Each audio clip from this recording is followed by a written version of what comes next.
Hi students, welcome to ACE online digital classes. ఈ వీడియోలో మనం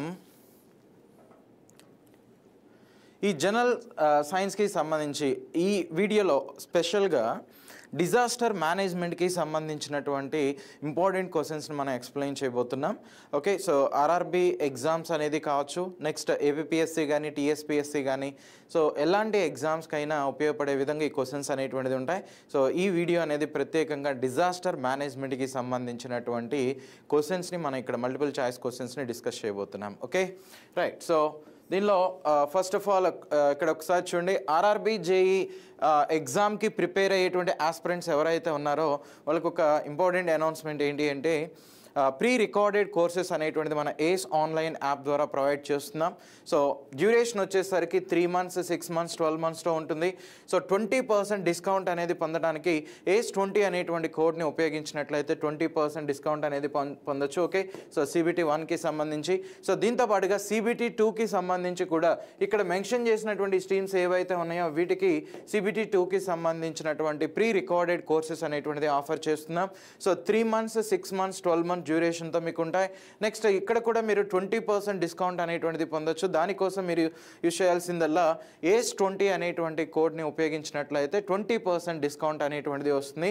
సో ప్రైజెస్ అనేటువంటిది కూడా మోస్ట్లీ ఫీ అనేది కూడా చాలా తక్కువ అమౌంట్కే ఇనిషియేట్ చేయడం అనేటువంటిది జరిగింది. సో కాబట్టి ఎవరైతే ఆర్ఆర్బి జేఈ ఎగ్జామ్ ప్రిపేర్ అవుతున్నారో ఆ ఆస్పిరెంట్స్ ఈ అవకాశాన్ని వినియోగించుకోవచ్చు. ఓకే రైట్, సో దీనిలో ఫస్ట్ వన్ చూడండి, క్వశ్చన్స్ చూడండి.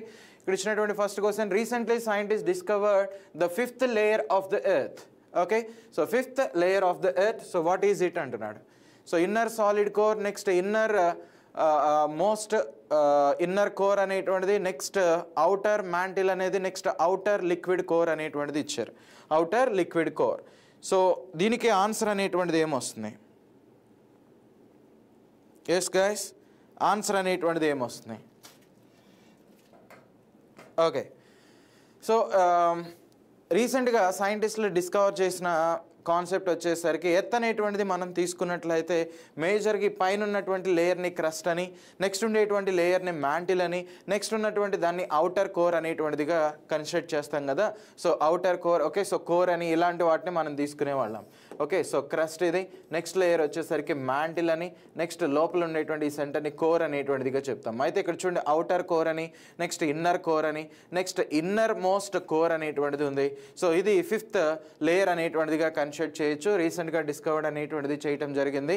ఓకేనా, సో ఈ ఇన్నర్ కోర్ అనేటువంటిది ఏదైతే ఉందో ఇక్కడ ఐరన్ అండ్ నికెల్ అనేటువంటి ఎలిమెంట్స్ ఉంటున్నాయి. సో కాబట్టి ఇక్కడ ఆన్సర్ అనేటువంటిది ఏమవుతుంది? ఆప్షన్ బి అనేటువంటిది రైట్ ఆన్సర్గా కన్సిడర్ చేస్తాం. ఆప్షన్ బి అనేటువంటిది రైట్ ఆన్సర్ అనమాట. సో నెక్స్ట్ వన్ చూడండి, what was the cause of Bhopal gas tragedy in 1984 అంటున్నాడు. సో భోపాల్ గ్యాస్ ట్రాజడీ ఎర్త్క్వేకా, లేదంటే సునామీనా, accidental release of toxic gases like methyl isocyanide, next nuclear meltdown అనేటువంటిది ఇచ్చారు.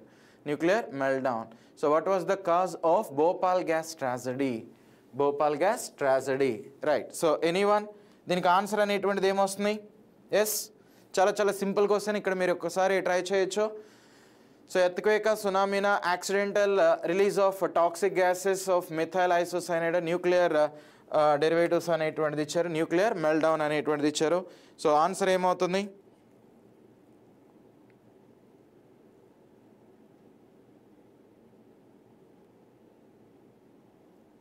Yes, anyone?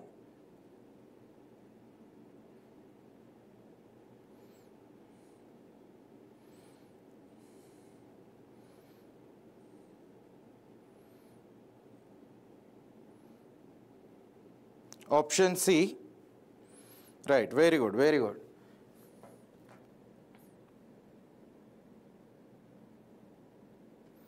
Option C. Right, good.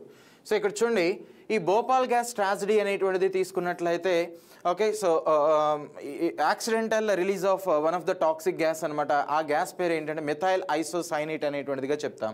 Methyl isocyanate, so CH3NCO. So దీన్ని ఏమంటారు, methyl isocyanate అనేటువంటిదిగా propose చేస్తారు. So next దీన్ని ఇంకొక విధంగా మిక్ గ్యాస్ అని కూడా ప్రొనౌన్స్ చేయడం అనేటువంటిది జరుగుతుంది. ఓకే, ఈ ఇన్సిడెంట్ అనేది ఎప్పుడు జరిగింది, mostly December. Okay, so December 3rd incident అనేటువంటిది జరిగింది 1984లో. 1984లో అఫ్ కోర్స్ దీన్ని మనం అబ్జర్వ్ అనేటువంటిది చేయొచ్చు. 1984లో జరిగింది. నెక్స్ట్ ఆ ఫ్యాక్టరీలో ఎలాంటి వాటిని ప్రిపేర్ చేస్తున్నారంటే పెస్టిసైడ్స్, ఎలాంటి వాటిని ప్రిపేర్ చేయడం అనేది జరుగుతుంది. ఓకే, సో పెస్టిసైడ్స్ అనేది సో సెవిన్ అనేటువంటి పెస్టిసైడ్ని ప్రిపేర్ చేస్తున్నారు. ఆ ఫ్యాక్టరీ యొక్క నేమ్ అనేటువంటిది తీసుకున్నట్లయితే యూనియన్ కార్బైడ్ లిమిటెడ్ అనేటువంటిదిగా చెప్తాం. యూనియన్ కార్బైడ్ లిమిటెడ్ అనమాట. ఓకే, సో ఇవన్నీ కూడా ఎగ్జామ్స్లో ఎక్కువగా అడుగుతున్నారు కాబట్టి వీటిని అబ్జర్వ్ చేయొచ్చు. So MIC gas, very good. So పెస్టిసైడ్స్ని ప్రిపేర్ చేస్తారు. ఆ పెస్టిసైడ్ నేమ్ వచ్చి సెవిన్. నెక్స్ట్ ఆ factory name Union Carbide Limited. Responsible chemical methyl isocyanide. ఆ డేట్ వచ్చేసరికి December 3rd 1984 అనేటువంటిదిగా కన్సిడర్ అనేటువంటిది చేస్తాం. ఓకే రైట్, సో ఇవి దీనికి సంబంధించినటువంటి ఇంపార్టెంట్ అప్డేట్స్ అనమాట. నెక్స్ట్ వన్ చూడండి. నెక్స్ట్ వన్ వచ్చేసరికి when was National Disaster Management Authority NDMA founded in India. So మన ఇండియాలో ఈ డిజాస్టర్ మేనేజ్మెంట్ మానిటరింగ్ కోసం ఏర్పాటు చేసినటువంటి ఆ గవర్నింగ్ బాడీని నేషనల్ డిజాస్టర్ మేనేజ్మెంట్ అథారిటీ అనేటువంటిదిగా NDMA అనేటువంటిదిగా చెప్తాం. ఓకే, సో దీని హెడ్ క్వార్టర్స్ వచ్చేసరికి ఢిల్లీలో ఉంది. అయితే ఇది ఇండియాలో ఎప్పుడు స్థాపించారు అని అంటున్నారు. 2005, 2015, 2004, నెక్స్ట్ 2016 ఇలా డిఫరెంట్ ఆప్షన్స్ అనేటువంటిది ఇచ్చారు. అఫ్ కోర్స్ ఇక్కడ మనం అబ్జర్వ్ చేయొచ్చు. ఎస్,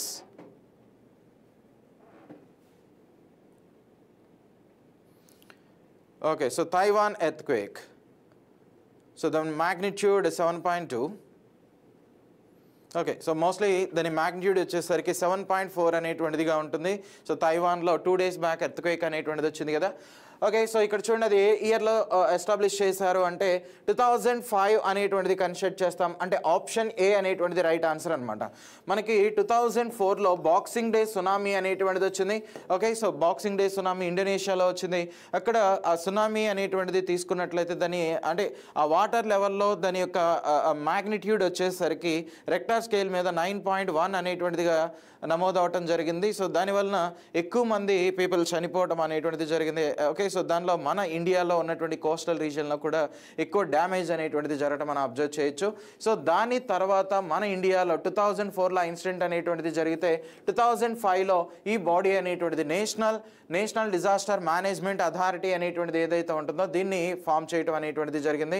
అఫ్ కోర్స్ ఢిల్లీలో దాని హెడ్ క్వార్టర్స్ అనేటువంటిది ఉంటుంది. దీనికి ఏజెన్సీ ఎగ్జిక్యూటివ్గా ఎవరు ఉంటారంటే ప్రైమ్ మినిస్టర్ ఉంటారు. నెక్స్ట్ దీని పేరెంట్ డిపార్ట్మెంట్ వచ్చేసరికి మినిస్ట్రీ ఆఫ్ హోమ్ అఫైర్స్ అనేటువంటిదిగా కన్సిడర్ చేస్తాం. మినిస్ట్రీ ఆఫ్ హోమ్ అఫైర్స్ అనమాట.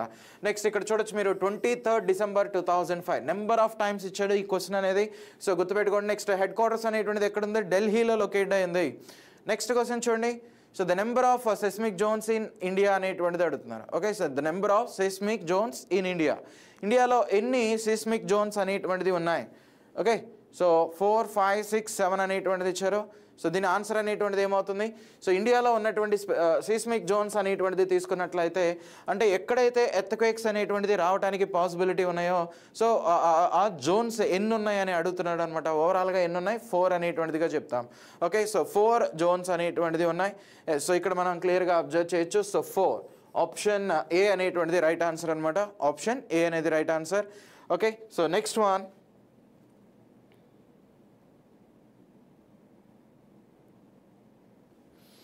సో గ్రూప్ 1 ఇలాంటి ఎగ్జామ్స్కి కూడా ఉపయోగపడే విధంగానే ఈ క్వశ్చన్స్ అనేటువంటిది ఫ్రేమ్ చేయడం జరిగింది. సో కాబట్టి మీరు చూడండి క్వశ్చన్స్ స్టాండర్డ్ ఎలా ఉందో మీరు ఈ సెక్షన్ కంప్లీట్ అయ్యే వరకు అబ్జర్వ్ చేసినట్లయితే మీకు ఒక క్లారిటీ అనేటువంటిది వస్తుంది. ఓకే, సో 4 సెస్మిక్ జోన్స్ అనేటువంటిది ఉన్నాయి. ఆ జోన్స్ ఏంటంటే seismic zone 2, next seismic zone 3 అనేటువంటిది, నెక్స్ట్ 4, నెక్స్ట్ 5 అనేటువంటిదిగా చెప్తాం. ఓకే, సో సెస్మిక్ జోన్ 2 నుంచి సో 2, నెక్స్ట్ 3, నెక్స్ట్ 4, నెక్స్ట్ 5 అనేటువంటివి. సో ఓవరాల్గా ఈ 5 సెస్మిక్ జోన్స్ అనేటువంటిది ఉన్నాయి. అయితే ఇక్కడ ఇంట్రెస్టింగ్ పాయింట్ ఏంటి అంటే అఫ్ కోర్స్ గైస్ మీరు ఇక్కడ అబ్జర్వ్ చేయొచ్చు. సో సెస్మిక్ జోన్స్ వీటికి సంబంధించినటువంటి డెరివేటివ్స్ అనేటువంటివి. ఓకే సో సెస్మిక్ జోన్స్కి సంబంధించి సో హై రిస్క్ జోన్ అనేటువంటిదిగా కన్సిడర్ చేస్తాం. ఎక్కడైతే రెడ్ కలర్లో మీకు కనిపిస్తున్నాయో ఇదంతా కూడా హై రిస్క్ సెస్మిక్ జోన్ అనమాట. సో జోన్ నెంబర్ 5 అనేటువంటి కేటగిరీ కిందకి వస్తాయి. మోస్ట్లీ హిమాలయన్ రీజియన్ అనేటువంటిది ఏదైతే ఉందో సో ఈ రీజియన్లో ఎక్కువగా ఎర్త్క్వేక్స్ అనేటువంటిది రావడానికి పాసిబిలిటీ ఉంది. నెక్స్ట్ జోన్ 4 అనేటువంటిది తీసుకున్నట్లయితే ఇక్కడ చూడండి ఈ ఆరెంజ్ కలర్లో ఉన్నటువంటిది. నెక్స్ట్ జోన్ 3 అనేటువంటిది తీసుకున్నట్లయితే మోడరేట్ రిస్క్ అనేటువంటిది ఉంటుంది. చాలా చాలా తక్కువ మొత్తంలో రిస్క్ ఉన్నటువంటిది మాత్రం జోన్ 2 అనేటువంటిదిగా కన్సిడర్ అనేటువంటిది చేస్తాం. ఓకే సో జోన్ 2 అనేటువంటిదిగా కన్సిడర్ చేస్తాం. సో నెక్స్ట్ క్వశ్చన్ చూడండి, the chemical is used by the American army in Vietnam war. Vietnam వార్లో ఈ యుఎస్ వాళ్ళు ఒక కెమికల్ అనేటువంటి దాన్ని ఉపయోగించారు అంట. ఓకే సో ఆ కెమికల్ ఏంటి అని అడుగుతున్నారు. Agent blue, agent orange, agent VX, next A and B అనేటువంటిది ఇచ్చారు. A and B. సో ఈ వియత్నాం వార్ అనేటువంటిది 1961 నుంచి 1971 మధ్యలో జరిగింది. అయితే ఇక్కడ ఉపయోగించినటువంటి ఆ కెమికల్స్ ఏంటంటే ఏజెంట్ బ్లూ, ఏజెంట్ ఆరెంజ్ అనేటువంటి దాన్ని ఉపయోగించారు. అంటే ఆప్షన్ డి అనేటువంటిది రైట్ ఆన్సర్గా కన్సిడర్ చేస్తాం. ఆప్షన్ డి అనేటువంటిది రైట్ ఆన్సర్ అనమాట. Option D is the right answer. Okay right. So ఇక్కడ మీరు ఒకసారి వాటి కాన్సెప్ట్ అనేది చూడండి. ఏజెంట్ ఆరెంజ్ అనేటువంటి దాన్ని తీసుకున్నట్లయితే సో చూడొచ్చు మనం ఇక్కడ 1961 నుంచి 1971 మధ్యలో వియత్నాం వార్ అనేటువంటిది జరిగినట్టుగా చెప్తున్నాం. ఓకే సో ఈ వాళ్ళకి ఎక్కువ డ్యామేజ్ అనేది వియత్నాం మీద అమెరికా ఏం చేస్తుందంటే కొన్ని కెమికల్ వెపన్స్ అనేటువంటిది కూడా ఉపయోగించింది. వాటిలో one of the derivative agent orange అని చెప్తాం. దీనిలో ఉండేటువంటి కెమికల్ వచ్చేసరికి 2,4,5-T అండ్ 2,4,5-D హెర్బిసైడ్స్ అనేటువంటిది ఉన్నాయి. వాటితో పాటుగా కిరోసిన్ ఇలాంటి వాటిని కిరోసిన్ కానీ డీజిల్ ఇలాంటి డెరివేటివ్స్ని నెక్స్ట్ డైఆక్సిన్ అనేటువంటి దాన్ని యాడ్ చేసి సో స్ప్రే చేయటం అనేటువంటిది జరిగింది. అఫ్ కోర్స్ ఇక్కడ మీరు అబ్జర్వ్ చేసినట్లయితే ఓకే సో ఈ ఓరియంటెడ్లో యాడ్ చేసి స్ప్రే అనేటువంటిది చేశారు.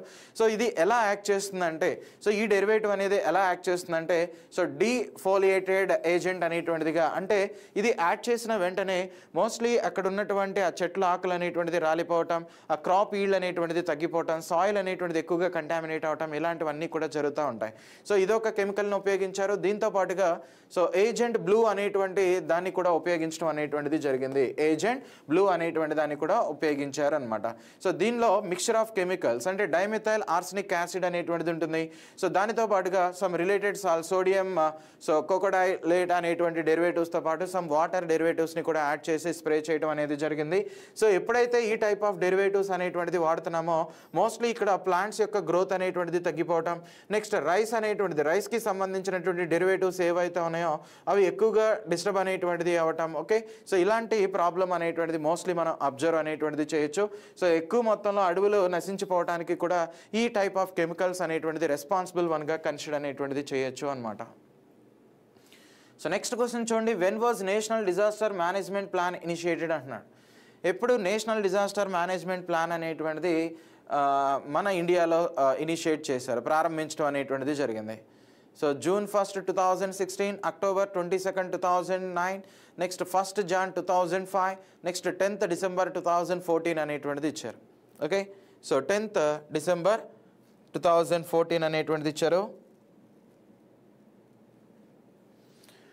సో ఇక్కడ మీరు అబ్జర్వ్ చేయొచ్చు ఎప్పుడు నేషనల్ డిజాస్టర్ మేనేజ్మెంట్ ప్లాన్ అనేటువంటిది ఇనిషియేట్ చేశారంటే 2016 అనమాట. 2016 June 1న ఇనిషియేట్ చేయడం అనేటువంటిది జరిగింది.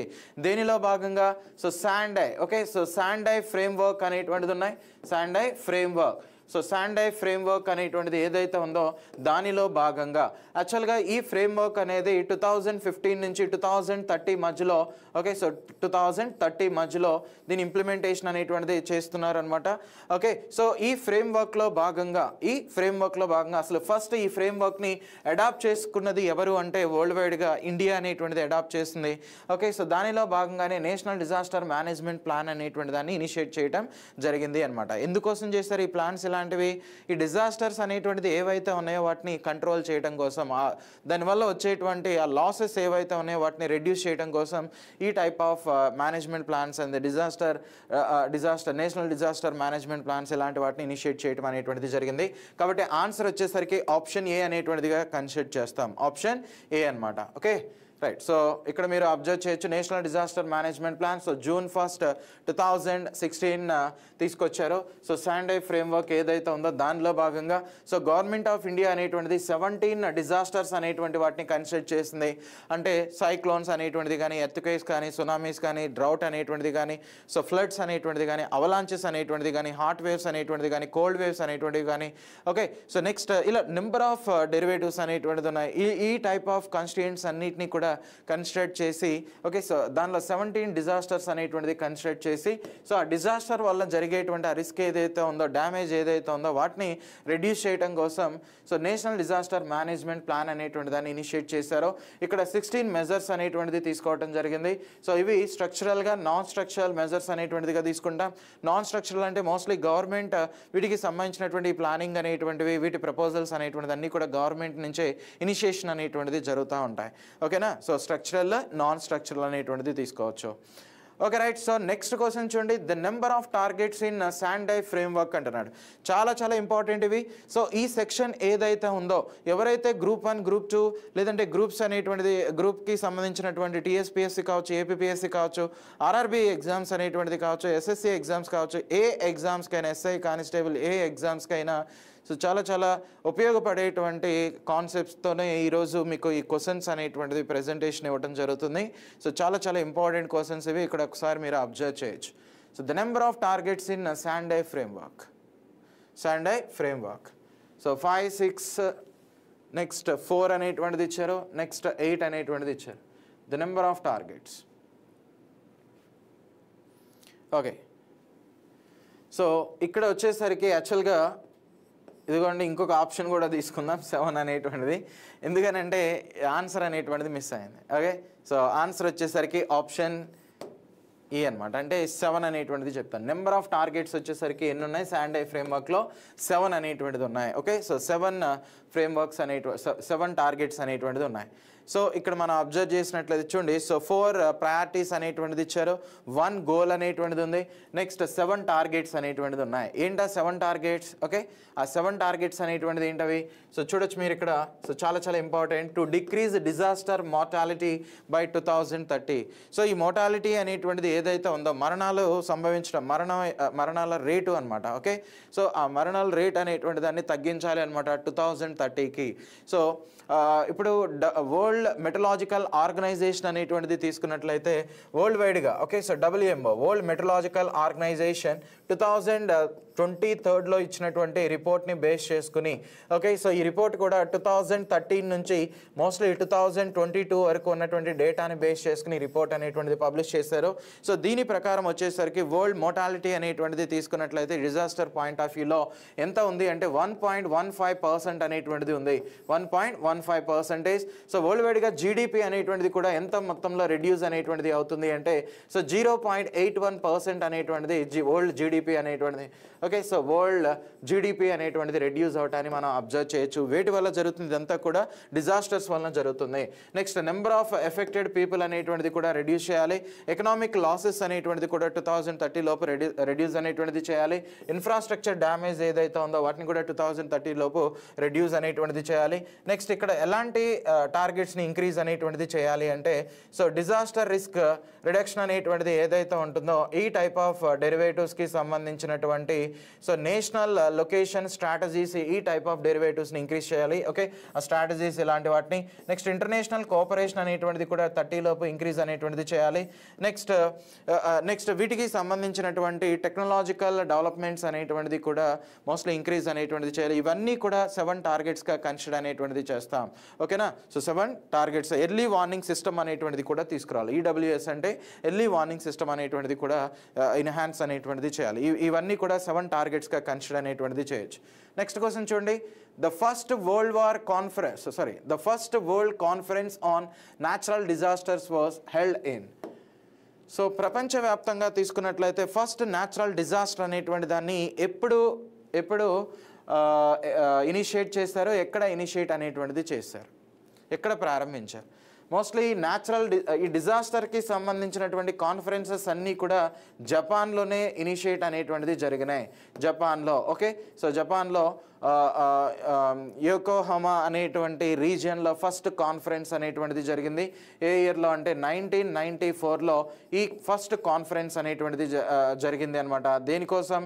ఈ డిజాస్టర్స్ అనేటువంటిది ఏదైతే ఉన్నాయో, ఓకే, సో డిజాస్టర్స్ అనేటువంటిది ఏదైతే ఉన్నాయో వాటి రిస్క్ ఇలాంటి వాటిని, ఓకే, వాటి వల్ల వచ్చేటువంటి ఆ రిస్క్ని నెక్స్ట్ దాన్ని రిడక్షన్ అనేటువంటిది చేయాలి అనమాట. ఆ రిస్క్ రిడక్షన్ అనేటువంటిది చేయాలి. సో దీన్ని DRR అనేటువంటిదిగా కన్సిడర్ అనేటువంటిది చేస్తారు. So the world first disaster conference అనేది యోకోహమా అనేటువంటి రీజియన్లో కండక్ట్ చేయడం అనేది జరిగింది. అఫ్ కోర్స్ మీరు ఇక్కడ ఆ కాన్సెప్ట్ అనేది అబ్జర్వ్ చేయొచ్చు. ఓకే, సో 1994 మే 23 నుంచి 27 మధ్యలో సో యోకోహమా అనేటువంటి రీజియన్లో కండక్ట్ చేశారనమాట.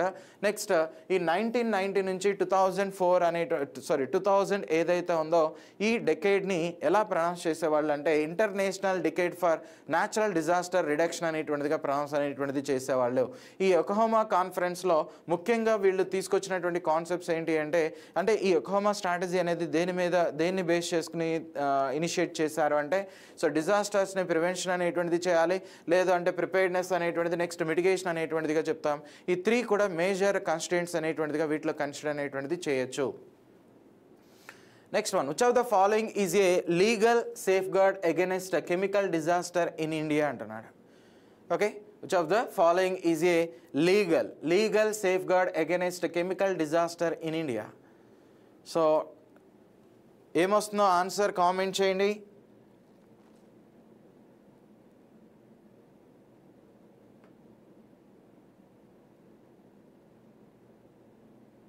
ఎస్,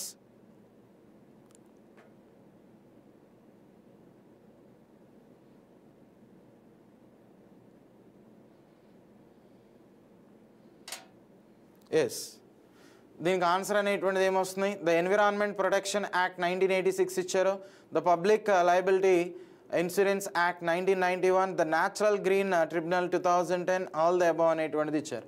సో ఇక్కడ కెమికల్ డిజాస్టర్స్ అనేటువంటి వాటిని తీసుకున్నట్లయితే ఇవన్నీ కూడా దే కేటగిరీ కిందకి వస్తాయి, ఆల్ ద అబవ్ అనేటువంటిదిగా చెప్తాం. అంటే ఆప్షన్ డి అనేటువంటిది రైట్ ఆన్సర్ అనమాట. ఎన్విరాన్మెంటల్ ప్రొటెక్షన్ యాక్ట్ కింద వస్తాయి. Next okay, so next one వచ్చేసరికి Public Liability Insurance Act 1991, next the National Green Tribunal 2010, వీటన్నిటిని కూడా ఇక్కడ ఆన్సర్గా కన్సిడర్ చేయొచ్చు.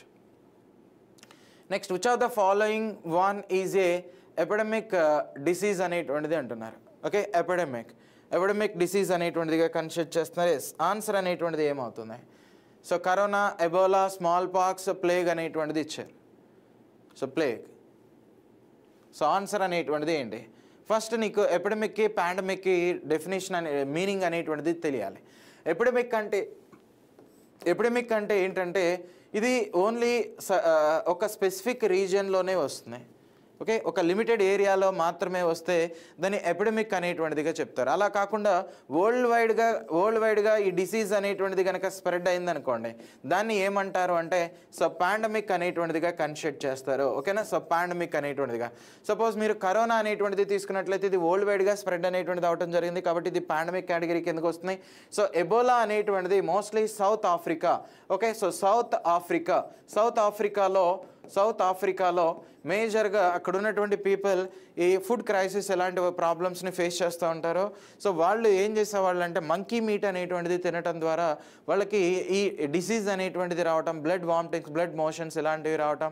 సో 1 వీక్లో వాళ్ళు చనిపోవడం అనేటువంటిది జరిగింది. సో దాని పేరే అంటే ఆ వైరస్కి పేరు అనేటువంటిది ఏం పెట్టారు అంటే ఎబోలా అనేటువంటిదిగా తీసుకున్నారు. ఎబోలా అనేటువంటిది దానికి దగ్గరలో ఉన్నటువంటి ఒక నది పేరు అనమాట. ఓకే, ఒక నది పేరు.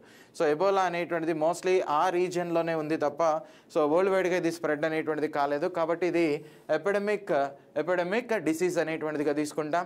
నెక్స్ట్ స్మాల్ పాక్స్ కానీ ప్లేగ్ అనేటువంటిది కానీ ఓకే, సో స్మాల్ పాక్స్ కానీ లేదు ప్లేగ్ ఇలాంటివి తీసుకున్నట్లయితే ఇవన్నీ కూడా వరల్డ్ వైడ్గా spread అయినటువంటివి.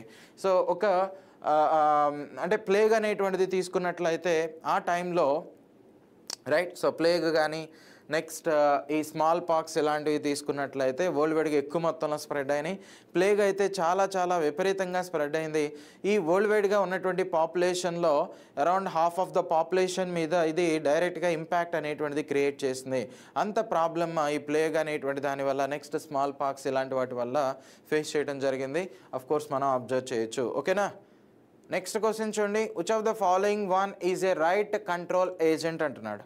Right control agent, riot control agent. ఈ క్వశ్చన్స్ అనేది కొంచెం డిఫరెంట్గా ఉన్నట్టు మీకు అనిపించవచ్చు, కాకపోతే ఇవన్నీ కూడా డిజాస్టర్ మేనేజ్మెంట్లో మనం చెప్పుకునేటువంటి కాన్సెప్ట్స్ అనమాట. ఎగ్జామ్స్కి డెఫినెట్గా ఇవి ఉపయోగపడుతూ ఉంటాయి. సో ఇవేదో వెరైటీగా ఉన్నాయి, అసలు ఇవి మన ఎగ్జామ్కి ఉంటాయా లేదా అని మనం అనుకోవద్దు. Okay, yes. సో చూడండి, ఇది రైట్ కంట్రోల్ ఏజెంట్స్ అంటున్నాడు. సపోజ్ ఇప్పుడు గవర్నమెంట్కి ఎగనెస్ట్గానో లేదంటే ఎక్కడైనా స్ట్రైక్స్ ఇలాంటిది జరుగుతున్నప్పుడు వాళ్ళ రైట్స్ని వాళ్ళకున్నటువంటి రైట్స్ ఏదైతే ఉన్నాయో వాటిని ప్రొటెక్ట్ చేసుకోవటం కోసం, సో వాళ్ళ డిమాండ్స్ అనేటువంటిది నెరవేరటం కోసం వాళ్ళు చేసేటువంటి యాక్టివిటీస్ ఏవైతే ఉన్నాయో అలాంటి వాటిని ఒక్కొక్కసారి డిస్టర్బ్ అనేటువంటిది చేయడం కోసం కావచ్చు, లేదంటే అక్కడ ఉన్నటువంటి జనాన్ని కంట్రోల్ చేయడానికి సో మోస్ట్లీ మన వాళ్ళు ఏం చేస్తూ ఉంటారో ఒక టియర్ గ్యాస్ అనేటువంటి దాన్ని ఉపయోగిస్తూ ఉంటారు. కొన్ని కెమికల్స్ని వాడుతూ ఉంటారు. ఆ కెమికల్స్ని ఏమంటారు అంటే రైట్ కంట్రోల్ ఏజెంట్స్ అంటే వాటిని ఇంకొక విధంగా ఏమనొచ్చు, టియర్ గ్యాస్ అనేటువంటిదిగా ప్రొనౌన్స్ చేయొచ్చు. అవునా? సో టియర్ గ్యాస్ అనేటువంటిదిగా. సో ఇక్కడ ఇచ్చినటువంటి వాటిలో చూడండి, ఈ సల్ఫర్ మస్టర్డ్ అనేటువంటిది కానీ, నైట్రోజన్ మస్టర్డ్ కానీ, లెవజైట్ అనేటువంటిది కానీ ఇవి టియర్ గ్యాసెస్గా ఉపయోగించరు. సో ఇక్కడ డైరెక్ట్గా మనకి ఆ నేమే ఇచ్చేస్తాడు కాబట్టి ఆప్షన్ డి అనేటువంటిది రైట్ ఆన్సర్గా తీసుకుంటాం. ఆప్షన్ డి అనేటువంటిది రైట్ ఆన్సర్ అనమాట. అంటే రైట్ కంట్రోల్ ఏజెంట్స్ని ఇంకొక విధంగా ఎలా ప్రొనౌన్స్ చేస్తారో సో టియర్ గ్యాస్ అనేటువంటిదిగా ప్రొనౌన్స్ చేస్తారో టియర్ గ్యాస్ అనేటువంటిదిగా. నెక్స్ట్ క్వశ్చన్ చూడండి, which of the following one is not a blister agent అంటున్నాడు. బ్లిస్టర్ ఏజెంట్ అంటే బ్లిస్టర్ ఏజెంట్ అంటే ఏంటండి? బ్లిస్టర్ ఏజెంట్ అంటే సపోజ్ ఈ కెమికల్స్ అనేటువంటివి మన బాడీ మీద పడినప్పుడు ఏమవుతాయి, రైట్? సో లేదంటే ఈ కెమికల్స్ అనేటువంటిది అట్మాస్ఫియర్లో ఎప్పుడైతే మనం ఇంజెక్ట్ చేస్తామో లేదంటే స్ప్రే చేస్తామో ఆ గ్యాసెస్ని కన్జ్యూమ్ చేసిన తర్వాత స్కిన్ అనేటువంటిది ఏమవుతుందంటే దీని మీద ర్యాషెస్ లాంటిది వచ్చేస్తాయి, లేదంటే స్కిన్ మీద అక్కడక్కడ స్వెల్లింగ్ అనేటువంటిది వచ్చేసి ఓకే, సో అక్కడక్కడ ఉబ్బిపోయినట్టుగా వచ్చేసి సో అవి పగిలిపోయి దాని నుంచి కంటిన్యూస్గా మనకి ఆ పస్ అనేటువంటిది కావచ్చు, లేదంటే దాని నుంచి కొన్ని లిక్విడ్స్ అనేటువంటిది సెక్రేట్ అవుతూ ఉంటాయి అనమాట. అలాంటి వాటిని ఏమంటారంటే బ్లిస్టర్ ఏజెంట్స్ అనేటువంటిదిగా చెప్తారు. సో బ్లిస్టర్ అంటే ఈ స్కిన్ ఏదైతే ఉంటుందో, అవుటర్ స్కిన్ ఏదైతే ఉంటుందో దాని మీద వచ్చేటువంటి ఇన్ఫెక్షన్స్ అంటే దాని మీద వచ్చేటువంటి డెరివేటివ్స్నే బ్లిస్టర్ అనేటువంటిదిగా చెప్పచ్చు. సో సల్ఫర్ మస్టర్డ్ అనేటువంటిది బ్లిస్టర్ ఏజెంట్ అనమాట. నైట్రోజన్ మస్టర్డ్ అనేటువంటిది కూడా బ్లిస్టర్ ఏజెంట్. నెక్స్ట్ లివజైట్ అనేటువంటిది తీసుకున్నట్లయితే ఇది కూడా బ్లిస్టర్డ్ ఏజెంట్గా కన్సిడర్ చేస్తాం. కానీ ఇక్కడ ఇచ్చినటువంటి వాటిలో హైడ్రోజన్ సైనైడ్ అనేటువంటిది ఏదైతే ఉందో, హైడ్రోజన్ సైనైడ్ అంటే HCN అనేటువంటి దాన్ని కన్సిడర్ చేస్తాం కదా, హైడ్రోజన్ సైనైడ్. ఇది ఎలాంటి ఏజెంట్ అండి? బ్లడ్ క్లాటింగ్, ఇది బ్లడ్ ఏజెంట్ అనేటువంటిదిగా చెప్తాం. బ్లడ్ ఏజెంట్ అంటే ఏంటి? బ్లడ్ ఏజెంట్ అంటే ఇది రక్తంతో అంటే మన హెమోగ్లోబిన్లో ఉన్నటువంటి ఐరన్ ఇలాంటి వాటితో లేదంటే హెమోగ్లోబిన్తో ఈ సైనైడ్ అనేటువంటిది రియాక్ట్ అయిపోయి ఒక స్ట్రాంగ్ కాంప్లెక్సెస్ అనేటువంటి వాటిని ఫామ్ చేస్తాయి అనమాట. దానివలన బ్లడ్ అనేటువంటిది క్లాట్ అయిపోతూ ఉంటుంది. ఓకే, సో రక్తం గడ్డగట్టుకుపోయి హార్ట్ స్ట్రోక్ వచ్చి చనిపోతారు. సో అలాంటి కేటగిరీకి సంబంధించినటువంటి ఆ కెమికల్ ఏంటి? హైడ్రోజన్ సైనైడ్ అనేటువంటిదిగా చెప్తాం. Hydrogen cyanide. ఆప్షన్ డి అనేటువంటిది రైట్ ఆన్సర్ అనమాట. Option D. Next, which of the following, ఎందుకని డి అనేది right answer? Not a blister agent అంటున్నాడు కాబట్టి హైడ్రోజన్ సైనైడ్ అనేటువంటిది బ్లిస్టర్ ఏజెంట్గా తీసుకోం, బ్లడ్ ఏజెంట్గా చెప్తాం. సరే, ఇక్కడ చూడండి ఏమి ఇచ్చారో. Which of the following one is not A pulmonary agent అనేటువంటిది అడుగుతున్నారు. సో పల్మనరీ ఏజెంట్, ఓకేనా? సో పల్మనరీ ఏజెంట్ అంటే ఈ లంగ్స్ రిలేటెడ్ ఏజెంట్ అనమాట. అంటే ఈ గ్యాసెస్ని కన్జ్యూమ్ చేయటం ద్వారా ఏమవుతుంది? లంగ్స్ మీద లేదు అంటే ఈ రెస్పిరేటరీకి సంబంధించినటువంటి ట్రాక్ ఏదైతే ఉందో దాని మీద ఇంపాక్ట్ అనేటువంటిది క్రియేట్ చేస్తుంది. అలాంటి కానిది ఏది అంటున్నాడు. Okay, so which one of the following one is not A pulmonary agent అంటున్నాడు. అఫ్ కోర్స్ సల్ఫర్ మస్టర్డ్ అనేటువంటిది కానీ, నెక్స్ట్ లెవజైట్ అనేటువంటిది కానీ, హైడ్రోజన్ సైనైడ్ కానీ ఈ మూడు కూడా ఆ కేటగిరీకి సంబంధించింది కాదు. కాబట్టి ఆప్షన్ డి అనేటువంటిది రైట్ ఆన్సర్గా తీసుకోవచ్చు. ఆప్షన్ డి అనేటువంటిది ఏదైతే ఉందో అది రైట్ ఆన్సర్గా కన్సిడర్ చేస్తాం. Okay, so right answer. Next question అనేటువంటిది చూడండి, అఫ్ కోర్స్ ఇక్కడ కాన్సెప్ట్ కూడా ఇచ్చాను చూడండి, చోకింగ్ ఏజెంట్స్ అంటాము, లేదు అంటే లంగ్ ఏజెంట్ అనేటువంటిదిగా, పల్మనరీ ఏజెంట్ అనేటువంటిదిగా ప్రొనౌన్స్ చేస్తారు. సో ఇక్కడ కెమికల్స్ అనేటువంటిది ఓకే. సో కొన్ని కెమికల్స్ అనేటువంటిది ఏం చేస్తాయి, ఈ రెస్పిరేటరీ ట్రాక్ అనేటువంటిది ఏదైతే ఉందో ఆ ట్రాక్ మీద ఇంపాక్ట్ అనేటువంటి దాన్ని క్రియేట్ చేస్తాయి. అంటే నోస్ కానీ థ్రోట్ అనేది కానీ లంగ్స్ ఇలాంటి వాటి మీద ఇంపాక్ట్ అనేటువంటిది క్రియేట్ చేస్తాయి. వాటిలో క్లోరిన్ కావచ్చు, క్లోరోపిక్రిన్ కానీ, సో పాస్జీన్ అనేటువంటిది కానీ, డైపాస్జీన్ అనేటువంటి ఈ కెమికల్స్ అన్నీ కూడా so choking agents or pulmonary agents అనేటువంటిదిగా ప్రొనౌన్స్ అనేటువంటిది చేయొచ్చు. ఇక్కడ మీకు కనిపిస్తున్నటువంటి ఈ పాస్జీన్ అనేది ఏదైతే ఉందో దీన్ని ఫస్ట్ వరల్డ్ వార్లో ఉపయోగించారనమాట. First world war okay. So first world వార్లో ఉపయోగించినటువంటి గ్యాస్ ఇది ఓకే. సో పాస్జీన్ కానీ, నెక్స్ట్ క్లోరిన్ అనేటువంటిది కానీ, క్లోరిన్ ఇలాంటి డెరివేటివ్స్ని ఫస్ట్ వరల్డ్ వార్లో ఉపయోగించారనమాట. ఇవన్నీ కూడా యుద్ధ వాయువులు అని చెప్తాం. So okay. సో వార్స్లో ఉపయోగించినటువంటి కెమికల్ డెరివేటివ్స్ ఇవన్నీ కూడా. సో నెక్స్ట్ వన్ చూడండి, which of the following one is wrong statement about so phytoremediation అనేటువంటిది అంటున్నాడు. Phytoremediation. సో ఫైటో రెమిడియేషన్కి సంబంధించి రాంగ్ స్టేట్మెంట్ అనేటువంటిది ఏంటి, ఇన్కరెక్ట్ స్టేట్మెంట్ అనేటువంటిది ఏంటి అది? Yes anyone?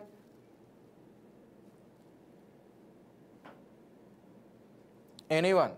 దీనికి ఆన్సర్ అనేటువంటిది ఏమొస్తున్నాయి? So cleaning of environment by using the plants అంటున్నాడు. సో అసలు ఫైటో రెమిడియేషన్ అంటే అర్థం ఏంటి అంటే అట్మాస్ఫియర్లో కొన్ని పొల్యూటెంట్స్ అనేటువంటిది ఉంటాయి ఓకే. అట్మాస్ఫియర్లో పొల్యూటెంట్స్ అనేటువంటిది ఉంటాయి. ఈ పొల్యూటెంట్స్ని అట్మాస్ఫియర్ నుంచి రిమూవ్ చేయడాన్ని ఏమంటారంటే ఫైటో రెమిడియేషన్. దేని ద్వారా రిమూవ్ చేయాలి? ప్లాంట్స్ ద్వారా కనుక నువ్వు రిమూవ్ చేసావనుకోండి, ప్లాంట్స్ ద్వారా ఈ పొల్యూటెంట్స్ అనేటువంటి వాటిని కనుక రిమూవ్ చేస్తే దాన్నే మనం ఏమంటామంటే ఫైటో రెమిడియేషన్ అనేటువంటిదిగా ప్రొనౌన్స్ చేస్తాం, ఫైటో రెమిడియేషన్. అలా కాకుండా బయలాజికల్ ఆర్గానిజమ్స్ అంటే మైక్రో ఆర్గానిజమ్స్ అనేటువంటిది ఉంటాయి. మైక్రో ఆర్గానిజమ్స్, ఈ మైక్రో ఆర్గానిజమ్స్లో బ్యాక్టీరియా కానీ, సో ఫంగీ కానీ, లేదు అంటే ఈ వైరస్ అనేటువంటిది కానీ ఇలాంటి వాటిని ఉపయోగించి ఒకవేళ పొల్యూటెంట్స్ని కనుక రిమూవ్ చేసామనుకోండి, అలాంటప్పుడు దాన్ని ఏమంటారంటే సో బయో రెమిడియేషన్ అనేటువంటిదిగా చెప్తారు ఓకేనా. సో బయో రెమిడియేషన్ అనేటువంటిదిగా చెప్తాం.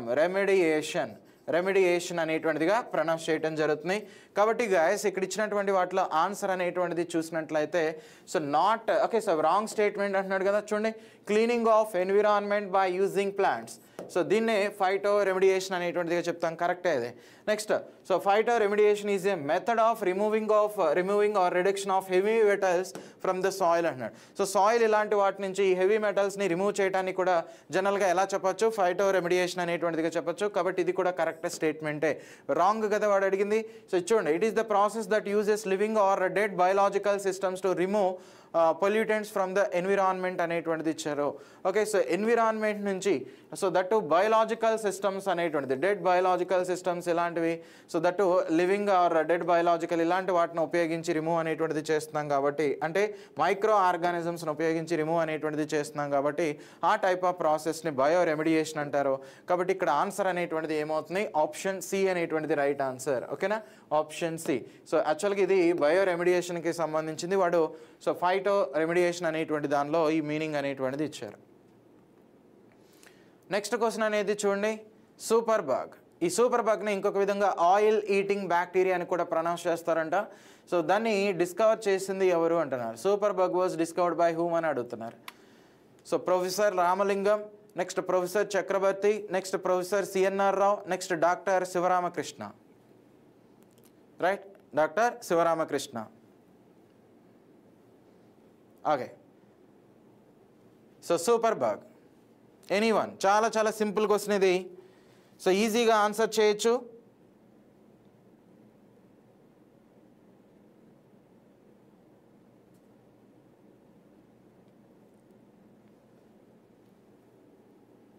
ఓకే, ఆన్సర్ ఏమొస్తుంది? Option B, Surendra. Very good. So option B అనేటువంటిది రైట్ ఆన్సర్ అనమాట, professor Chakravarthy. Okay, professor Chakravarthy. ఈయన 1971 ఆ మూమెంట్లో ఓకే. సో సపోజ్ ఇక్కడ మీరు అక్కడ అబ్జర్వ్ చేయొచ్చు, ఆయిల్ స్పిల్స్ అనేటువంటిది చెప్తాం. అంటే ఈ క్రూడ్ ఆయిల్ ఇలాంటి వాటిని ఎక్స్పోర్ట్ ఆర్ ఇంపోర్ట్ అనేది చేసుకుంటున్నప్పుడు ఒక్కొక్కసారి ఈ షిప్స్ అనేటువంటిది డ్యామేజ్ అయ్యి ఆయిల్ అనేటువంటిది ఇక్కడ స్పిల్ అయిపోతూ ఉంటుంది. అంటే ఈ లేయర్ మీద వాటర్ మీద బల్క్ కంటెంట్లో ఆయిల్ అనేది ఉండిపోతుంది. ఇది వాటర్లో డిజాల్వ్ కాలేకపోవటం వలన సో సన్లైట్ అనేది లోపలికి పెనిట్రేట్ కాలేదు, నెక్స్ట్ ఆక్సిజన్ అనేటువంటిది కూడా లోపలికి వెళ్ళలేదన్నమాట. అందుకని ఈ రీజన్ వరకు కూడా ఓకే ఈ రీజన్ వరకు కూడా ఏమవుతుంది, మోస్ట్లీ దీని లోపల ఉన్నటువంటి దీని లోపల ఉన్నటువంటి ఆక్వాటిక్ యానిమల్స్ ఏవైతే ఉంటాయో సో వాటి మీద ఇంపాక్ట్ అనేటువంటిది క్రియేట్ అయ్యి అవి చనిపోవటం అనేది జరుగుతూ ఉంటుంది. సో ఈ ప్రాబ్లమ్ని ఓవర్కమ్ చేయడానికి ప్రొఫెసర్ చక్రవర్తి అనేటువంటి వైరాలజిస్ట్ ఏం చేశారు అంటే సో ఈ పెట్రోలియం అనేటువంటిది తీసుకున్నట్లయితే లేదంటే క్రూడ్ ఆయిల్ అనేది తీసుకుంటే దానిలో హైడ్రోకార్బన్స్ అనేటువంటిది ఇలా లాంగ్ చైన్లో ఉంటాయన్నమాట. ఈ చైన్ని బ్రేక్ చేసి ఓకే సో ఇవి వాటర్లో డిజాల్వ్ అనేటువంటిది ఒకవేళ ఒక సూపర్ బగ్ని ఇంట్రడ్యూస్ చేసి దాంతో ఈ చైన్ని బ్రేక్ చేసి వాటర్లో డిజాల్వ్ అయ్యేలాగా చేస్తే అప్పుడు ఈ ప్రాబ్లం అనేటువంటిది ఈజీగా ఓవర్కమ్ అనేటువంటిది చేయొచ్చు. అలా ప్రొఫెసర్ చక్రవర్తి గారు ఎవరైతే ఉన్నారో ఆయన ఫస్ట్ టైం ఈ సూపర్ బగ్ అనేటువంటి వాటిని ఇంట్రడ్యూస్ చేయడం జరిగింది. ఓకేనా. సో సూపర్ బగ్ ఇలాంటి వాటిని ఇంట్రడ్యూస్ చేస్తారు 1971లో. సో ప్రొఫెసర్ చక్రవర్తి సో దీన్నే సో ఆయన ఇంట్రడ్యూస్ చేసిన దాన్ని సూపర్ బగ్ అనేటువంటిదిగా ప్రొనౌన్స్ చేస్తాం. ఇంకొక విధంగా ఆయిల్ ఈటింగ్ బ్యాక్టీరియా అనేటువంటిదిగా చెప్తారు. సో ఈయన దీనికోసం ఏం చేస్తారంటే సో సూడోమోనాస్ పుటిడా అనేటువంటి బ్యాక్టీరియాని తీసుకుని దాన్ని జెనెటికల్గా మాడిఫై అనేటువంటిది చేసి సూపర్ బగ్ అనేటువంటి దాన్ని ఇంట్రడ్యూస్ చేయడం అనేటువంటిది జరిగింది. సో ఈ సూడోమోనాస్ పుటిడా అనేటువంటిది ఏదైతే ఉందో ఇది gram negative at the same time rod shaped structure అనేటువంటిది ఎగ్జిబిట్ అనేటువంటిది చేస్తుంది. ఇది ఒక సాయిల్ టైప్ బ్యాక్టీరియా అనేటువంటిదిగా కన్సిడర్ చేయొచ్చు. దీన్ని జెనెటికల్గా మ్యూటేట్ అనేటువంటిది చేయడం వల్ల ఫైనల్గా మనకి ఈ టైప్ ఆఫ్ డెరివేటివ్ అనేటువంటి దాన్ని క్రియేట్ చేయడం అనేటువంటిది జరిగింది. ఓకేనా. కాబట్టి ఆన్సర్ అనేటువంటిది ఏమవుతుందండి, ఆప్షన్ బి అనేటువంటిది రైట్ ఆన్సర్ అనమాట. ఆప్షన్ బి అనేటువంటిది right answer. So next question అనేటువంటిది చూడండి, which one of the following one is not concern to tear gas అంటున్నాడు. సో టియర్ గ్యాస్కి ఇక్కడ ఇచ్చినటువంటి వాటిలో టియర్ గ్యాస్కి సంబంధం లేనిది ఏది అని అడుగుతున్నారు అనమాట. సో క్లోరోపిక్రిన్, నెక్స్ట్ పిఎస్ అనేటువంటిది, నెక్స్ట్ నైట్రోక్లోరోఫామ్, నెక్స్ట్ పిక్రిక్ యాసిడ్ అనేటువంటిది ఇచ్చారు. Picric acid group 1 standard question ఇది. ఓకే. సో టియర్ గ్యాస్ అంటే యాక్చువల్గా ఫార్ములా అనేటువంటిది ఇలా ఉంటుంది, CCl3NO2. దీన్ని ఏమంటారు, టియర్ గ్యాస్ అనేటువంటిదిగా చెప్తారు.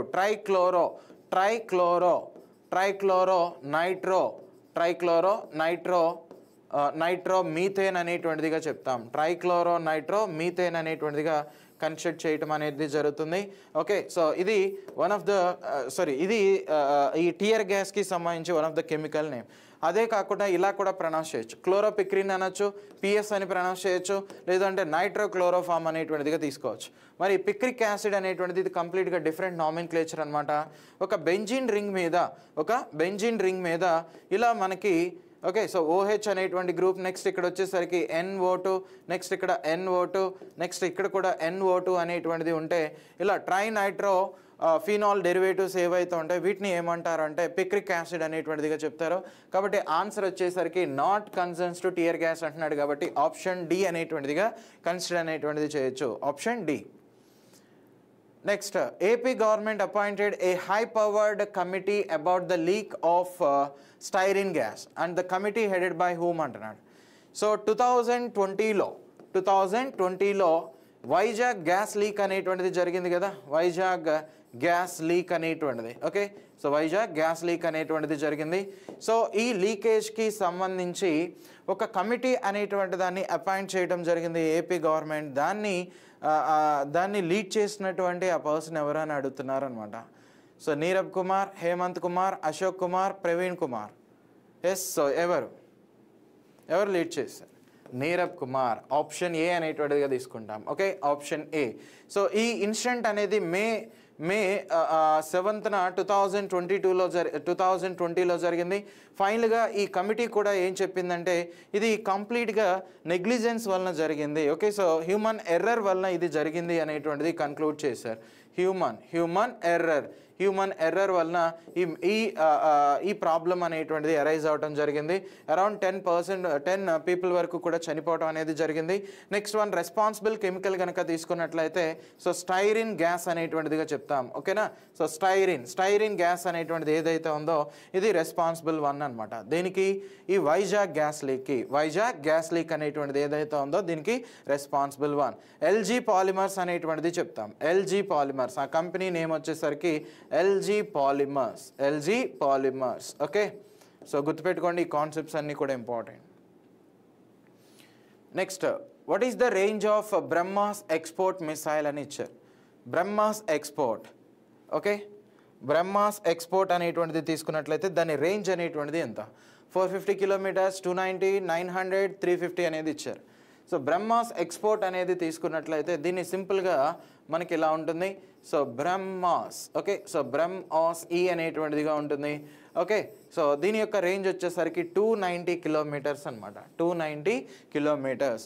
రైట్. సో నెక్స్ట్ దీనిలో డిఫరెంట్ వర్షన్స్ అనేటువంటిది ఉన్నాయి. సో వాటిలో ఒకటి వచ్చేసరికి ఎయిర్ ప్లాట్ఫామ్ని బేస్ చేసుకుని, లేదు అంటే సబ్మెరైన్ ప్లాట్ఫామ్ని బేస్ చేసుకుని, షిప్ ప్లాట్ఫామ్ని బేస్ చేసుకుని, ఇలా డిఫరెంట్ టైప్స్ ఆఫ్ ప్లాట్ఫామ్స్ని బేస్ చేసుకుని వర్క్ చేసే విధంగా దీని డిజైన్ అనేటువంటిది చేశారు. ఇది world fastest supersonic cruise missile అనమాట. దీని స్పీడ్ అనేటువంటిది తీసుకున్నట్లయితే 2.8 మ్యాక్ నెంబర్స్ అనేటువంటిది ఉంటుంది. 2.8 మ్యాక్ నెంబర్స్ అనేటువంటిది ఉంటుంది. లేదు అంటే దీని ఇంకొక విధంగా సో మ్యాక్సిమం దీనికి వచ్చేసరికి 3 మ్యాక్ నెంబర్స్ అనేటువంటిదిగా చెప్పచ్చు. దీని యొక్క స్పీడ్ వచ్చేసరికి 3 మ్యాక్ నెంబర్స్ అనమాట. 3 Mach numbers. Okay. So number of concepts అనేటువంటిది ఉన్నాయి బ్రహ్మాస్ మిసైల్కి. సో చాలా ఇంపార్టెంట్, ఇది కూడా మీరు గుర్తుపెట్టుకోండి. సో చూడండి, బ్రహ్మాస్ 1 అని, నెక్స్ట్ బ్రహ్మాస్ 2 అని, నెక్స్ట్ బ్రహ్మాస్ న్యూ జనరేషన్ అని ఇలాంటివి ఉన్నాయి. బ్రహ్మాస్ 1 తీసుకున్నట్లయితే దీని యొక్క రేంజ్ అనేటువంటిది 290 కిలోమీటర్స్ వరకు ఉంటుంది. 290 కిలోమీటర్స్. ఎంత వెయిట్ని క్యారీ చేస్తుంది అంటే ఇది 200 నుంచి 300 kgs ఆఫ్ న్యూక్లియర్ వార్ హెడ్స్ని క్యారీ చేసే విధంగా వీటిని డిజైన్ చేశారు. So next BrahMos next generation అనేటువంటిది చెప్తాం. సో దీని యొక్క రేంజ్ కూడా 290 కిలోమీటర్స్. నెక్స్ట్ దీనికి ఉన్నటువంటి ఇంపార్టెన్స్ వచ్చి దీని స్పీడ్ మ్యాక్సిమం 3.5 మ్యాక్ నెంబర్స్ అనేది ఉంటుంది. నెక్స్ట్ బ్రహ్మాస్ 2 అనేటువంటిది తీసుకున్నట్లయితే ఇది ఎన్హాన్స్డ్ వర్షన్ అనమాట. సో మోస్ట్లీ దీన్ని ఒక 450 కిలోమీటర్స్ నుంచి 600 కిలోమీటర్స్ వచ్చే విధంగా దీని డిజైన్ అనేటువంటిది చేయబోతున్నారు. దీని స్పీడ్ అనేటువంటిది హైపర్సోనిక్ కేటగిరీ కిందకు వస్తుంది. ఇదేమో సూపర్ సోనిక్, ఇది వచ్చేసరికి హైపర్సోనిక్ అంటున్నాం. సూపర్ సోనిక్ అంటే ఒకవేళ దాని యొక్క స్పీడ్ అనేది ఆబ్జెక్ట్ యొక్క స్పీడ్ అనేది వెలాసిటీ ఆఫ్ సౌండ్తో కంపేర్ చేస్తే మోస్ట్లీ మనకి 1 to 5 టైమ్స్ కనుక ఉంది అనుకోండి, అప్పుడు వాటిని సూపర్ సోనిక్ అనేటువంటిదిగా ప్రొనౌన్స్ చేస్తారు. Super sonic. ఇప్పుడు అలా కాకుండా సో 6 to 10 మ్యాక్ నెంబర్స్ కనుక ఉంటే వాటిని హైపర్ సోనిక్ అనేటువంటిదిగా ప్రొనౌన్స్ చేయడం జరుగుతుంది. Okay. So hyper sonic Brahma's 2 అనేటువంటిది మోస్ట్లీ హైపర్ సోనిక్ కేటగిరీ కిందకి రావటాన్ని మనం ఇక్కడ క్లియర్గా అబ్జర్వ్ అనేటువంటిది చేయొచ్చు. ఎస్. సో దీనిలో చూడండి, సో ఆపరేషనల్ రేంజ్ షిప్ ప్లాట్ఫామ్ని బేస్ చేసుకుని షిప్స్ నుంచి లాంచ్ చేసేటువంటి బ్రహ్మాస్ యొక్క రేంజ్ 900 కిలోమీటర్స్. ల్యాండ్ ప్లాట్ఫామ్ని బేస్ చేసుకునేది కూడా 900. ఎయిర్ ప్లాట్ఫామ్ని అయితే 450 to 500. నెక్స్ట్ ఎక్స్పోర్ట్ అనేటువంటిది తీసుకున్నట్లయితే 290 కిలోమీటర్స్ అనమాట. సో దీని యొక్క యాక్యురసీ అనేది 1 మీటర్ ఉంటుంది. Maximum speed 3 Mach numbers. Next ఇది ఎంత ఫ్లైట్ ఆల్టిట్యూడ్ అనేది ఉంటుందంటే 3 to 4 మీటర్స్. అంత తక్కువ ఎత్తులో రాడార్కి దొరకకుండా ఇది వెళ్తుంది. నెక్స్ట్ వీటిలో సాలిడ్ అండ్ లిక్విడ్ ప్రొపలెంట్స్ అనేటువంటి వాటిని ఉపయోగిస్తూ ఉంటారు. సో రామ్జెట్ అనేటువంటి ఒక ఇంజన్ని, ఎయిర్ ప్రొపల్షన్ ఇంజిన్ అనేటువంటి దాన్ని దీనిలో ఉపయోగించడం అనేది మనం ఇక్కడ అబ్జర్వ్ అనేటువంటిది చేయొచ్చు. Next one, which of the following is not a cause of chemical disaster అంటున్నాడు. Which of the following is not a cause of chemical disaster. Anyone? Answer అనేటువంటిది ఏమవుతుంది? సో హ్యూమన్ ఎర్రర్ అనేటువంటిది, ఇప్పుడు వైజాగ్ గ్యాస్ లీక్ ఉంది, అది human ఎర్రరే. ఆ human ఎర్రరే కాబట్టి అది కెమికల్ డిజాస్టరే కదా. ఓకే. ఇక్కడ నాట్ అని అడుగుతున్నాడు. సో హ్యూమన్ ఎర్రర్ అనేది కెమికల్ డిజాస్టర్. టెక్నికల్ ఎర్రర్స్ అనేటువంటిది వచ్చిన అది కూడా కెమికల్ డిజాస్టర్ కింద కన్సిడర్ చేస్తాం. Next induced effect of natural calamities, so ఇవి కావచ్చు. Next regular maintenance and safety check అనేటువంటిది ఏదైతే ఉందో, అంటే ఆప్షన్ డి అనేటువంటి దాన్ని మోస్ట్లీ ఇక్కడ the following is not a cause of chemical disaster అనేటువంటిది అడుగుతున్నారు. Chemical disaster. So natural calamities ద్వారా కూడా మనకి కెమికల్ డిజాస్టర్స్ అనేటువంటిది జరగడానికి పాసిబిలిటీ అనేటువంటిది ఉంది. కానీ regular maintenance and safety check అనేటువంటిది ఏదైతే ఉందో ఇది కెమికల్ డిజాస్టర్ అనేటువంటి కేటగిరీ కిందకి రాదు. కాబట్టి ఆప్షన్ డి అనేటువంటిదిగా కన్సిడర్ చేయొచ్చు. Option D. Right. Next one. Which of the following is considered the world worst nuclear disaster అన్నాడు. World worst nuclear disaster. 3 mile island అనేటువంటిది ఇచ్చారు. Next Fukushima Daiichi, next Chernobyl, next Kyshtym disaster అనేటువంటిది ఇచ్చారు. Answer అనేటువంటిది ఏమవుతుంది? ఇది కూడా చాలా చాలా సింపుల్ క్వశ్చన్. Yes anyone? చాలా చాలా సింపుల్ క్వశ్చన్. దీని ఆన్సర్ అనేటువంటిది ఏమవుతున్నాయి? ఓకే. సో ఇక్కడ ఇచ్చినటువంటి వాటిలో world most nuclear disaster, worst nuclear disaster వచ్చేసరికి ఆప్షన్ సి అనమాట. చెర్నిబోల్ ఇన్సిడెంట్ అనేటువంటిది చెప్తాం. ఈ ఇన్సిడెంట్ అనేది ఎప్పుడు జరిగింది అంటే 1986లో April 26న ఇన్సిడెంట్ అనేటువంటిది జరిగింది. సో మోస్ట్లీ ఇక్కడ మనం చెర్నిబోల్ అనేది ఉక్రెయిన్లో ఉన్నటువంటి రీజియన్ అనమాట. సో ఇక్కడ ఉన్నటువంటి ఇక్కడ ఈ న్యూక్లియర్ రియాక్టర్లో కూలింగ్ సిస్టంలో ఉన్నటువంటి ఒక డిఫెక్ట్ వలన మోస్ట్లీ ఈ డిజాస్టర్ అనేటువంటిది జరిగింది. సో ఇది కంప్లీట్గా ఒక హ్యూమన్ ఎర్రర్గా కన్సిడర్ అనేటువంటిది చేయొచ్చు. అఫ్ కోర్స్ ఇది ఒక న్యూక్లియర్ డిజాస్టర్ అనేటువంటి కేటగిరీ కింద తీసుకుంటాం. కాబట్టి ఆప్షన్ సి అనేటువంటిది రైట్ ఆన్సర్ అనమాట. ఆప్షన్ సి అనేది right answer. So next question చూడండి. What was the main cause of Fukushima Daiichi nuclear disaster in 2011 అని ఇచ్చారు. సో ఫుకుషిమా దైచి దేనివలన ఈ డిజాస్టర్ అనేటువంటిది జరిగింది? ఆ న్యూక్లియర్ రియాక్టర్ ఎందుకు బ్లాస్ట్ అనేటువంటిది అయింది? Okay. So human error, equipment failure, natural disaster like tsunami, terrorist attack అనేటువంటిది ఇచ్చారు. దేనివల్ల జరిగింది ఇది? ఓకే. సో సునామీ వలన జరిగింది అనమాట. Okay. So natural disaster option C అనేటువంటిదిగా తీసుకుంటాం. అఫ్ కోర్స్ గైస్ ఇక్కడ కాన్సెప్ట్ అనేది తీసుకున్నట్లయితే ఇదే మన ఫుకుషిమా దైచి న్యూక్లియర్ రియాక్టర్ అనమాట. So Daiichi nuclear power plant అనేటువంటిది మోస్ట్లీ 2011 March 11న సునామీ అనేటువంటిది రావటం వలన, ఓకే, సో ఒకమా అనేటువంటి రీజియన్లో సునామీ అనేటువంటిది రావటం వలన మోస్ట్లీ ఈ న్యూక్లియర్ ప్లాంట్ అనేటువంటిది ఏదైతే ఉందో ఇది కంప్లీట్గా డిజాస్టర్ అనేటువంటిది అవటం జరిగింది. అంటే దీని నుంచి రేడియేషన్ అనేది కంటిన్యూస్గా ఎమిట్ అవ్వటం, నెక్స్ట్ ఈ ప్లాంట్ అనేటువంటిది దెబ్బతినటం వల్ల రేడియేషన్ అనేది కంటిన్యూస్గా ఎమిట్ అవ్వటం, ఇలాంటి వాటిని మనం ఇక్కడ క్లియర్గా అబ్జర్వ్ అనేటువంటిది చేయొచ్చు. డేట్ గుర్తుపెట్టుకోండి. సో దేనివల్ల ఈ డిజాస్టర్ అనేటువంటిది జరిగిందో గుర్తుపెట్టుకోండి. నెక్స్ట్ వన్ వచ్చేసరికి, ఓకే, సో నెక్స్ట్ వన్ వచ్చేసరికి ఇది ఏ type of disaster? Nuclear accident అనేటువంటిదిగా చెప్తాం. న్యూక్లియర్ యాక్సిడెంట్ అనమాట. కాబట్టి ఆన్సర్ సి అనేటువంటిదిగా తీసుకోవచ్చు. Option C. Next one. Which is the International Atomic Energy Agency defined of nuclear radiation accident అంటున్నాడు. IAEA international atomic energy agency ప్రకారం న్యూక్లియర్ యాక్సిడెంట్కి వాళ్ళు ఇచ్చినటువంటి డెఫినేషన్ ఏంటి? Yes, an event that has lead to significant consequences to people, the environment or facility అనేటువంటిది ఇచ్చారు. Next the event minor consequences to people, environment or facility అనేటువంటిది. Next then event has lead to no consequences to people, environment or facility. Next the event that has lead to significant benefit to, okay ఇక్కడ చూడండి, benefits to people, environment or the facility అనేటువంటిది ఇచ్చారు. So IAEA ప్రకారం చూడండి ఇలాంటి క్వశ్చన్స్ని అడుగుతూ ఉంటారు మనకి. IAEA international atomic energy agency అనేటువంటిది ఏదైతే ఉందో దాని ప్రకారం న్యూక్లియర్ యాక్సిడెంట్ అంటే nothing but an event that leads to significant consequences to people, the environment or the facility అనేటువంటిదిగా చెప్తాం. అంటే ఆప్షన్ ఏ అనేటువంటిది రైట్ ఆన్సర్ అనమాట. ఆప్షన్ ఏ అనేటువంటిది రైట్ ఆన్సర్గా కన్సిడర్ చేయొచ్చు. రైట్ ఆన్సర్ అనమాట. నెక్స్ట్ క్వశ్చన్ చూడండి. What is the main factor responsible for the formation of cyclones అన్నాడు. సో సైక్లోన్స్, ఈ తుఫాన్లు ఇలాంటివి ఎందుకు ఏర్పడుతూ ఉంటాయి? హై అట్మాస్ఫియరిక్ ప్రెషర్, లో atmospheric pressure, next stable atmospheric condition, dry atmospheric condition అంటున్నాడు. సో బంగాళాఖాతంలో అల్పపీడనం అనేటువంటిది ఏర్పడటం వల్ల రాబోయే 2-3 రోజుల్లో అది బలపడి తుఫానుగా మారుతుంది, తీవ్ర తుఫానుగా మారుతుంది. ఇలాంటి పదాలను మీరు వినుంటారు. అంటే చూడండి, తుఫాన్ అనేటువంటిది, సైక్లోన్ ఎప్పుడు కూడా దేని వల్ల వస్తుంది అంటే లో అట్మాస్ఫియరిక్ ప్రెషర్ అనేటువంటి దాని వల్ల వస్తుంది. లో అట్మాస్ఫియరిక్ ప్రెషర్, ఓకేనా. సో దీనివల్ల తుఫాన్ అనేటువంటిది వస్తుంది. Next what are the different types of cyclones అనేటువంటిది ఇచ్చారు. సైక్లోన్స్లో ఉన్నటువంటి వివిధ రకాలు ఏంటివి? So tropical, polar, Mizo cyclones, extratropical ఇలాంటివి ఇచ్చారు. సో ఇలా డిఫరెంట్ ఓరియంటెడ్లో కన్స్ట్రక్ట్ చేయడం జరిగింది. అయితే ఆన్సర్ వచ్చేసరికి ఏంటి అంటే tropical, polar, Mizo cyclones, next extratropical cyclones అనేటువంటిదిగా చెప్తాం. అంటే ఆప్షన్ ఏ అనేటువంటిది ఏదైతే ఉందో అదే రైట్ ఆన్సర్ అనమాట. ఆప్షన్ ఏ అనేది రైట్ ఆన్సర్. నెక్స్ట్ వన్ చూడండి, what are the effects of drought అనేటువంటిది అంటున్నారు. What are the effects of drought అనేటువంటిది అంటే కరువు అనేటువంటిది తీసుకున్నట్లయితే ఆ కరువు వలన వచ్చేటువంటి ఎఫెక్ట్స్ అనేటువంటిది ఏంటి? Okay, so increased rainfall and floods అంటున్నాడు.